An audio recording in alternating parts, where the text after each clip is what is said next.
Welcome to Session 3 of Grade 11 Advanced Algebra and Precalculus.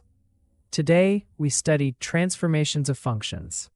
The focus is to read shifts, reflections, and stretches from function notation. By the end, you should be able to do these three things.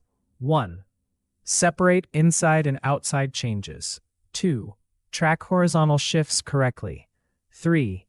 Read vertex and direction from notation. Transformations let us read the story of a graph from its equation. Outside changes control vertical movement and vertical scale. Inside changes control horizontal movement, and that horizontal direction often feels reversed at first.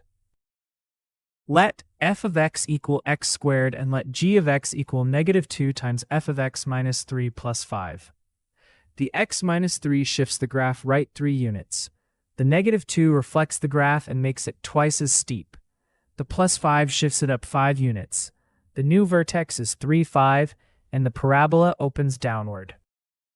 Now consider h of x equals f of x plus 4 minus 1. The expression x plus 4 asks, where does the old input 0 happen? Solve x plus 4 equals 0, and you get x equals -4.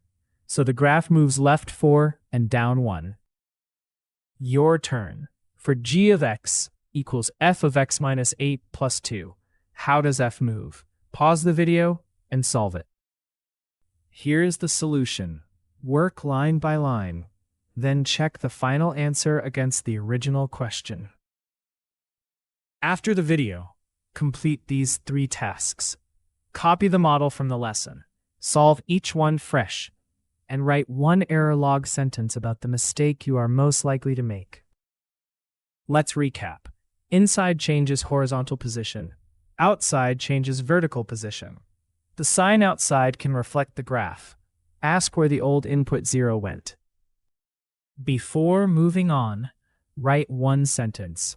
The step I must protect is that small reflection turns the video into real self-learning.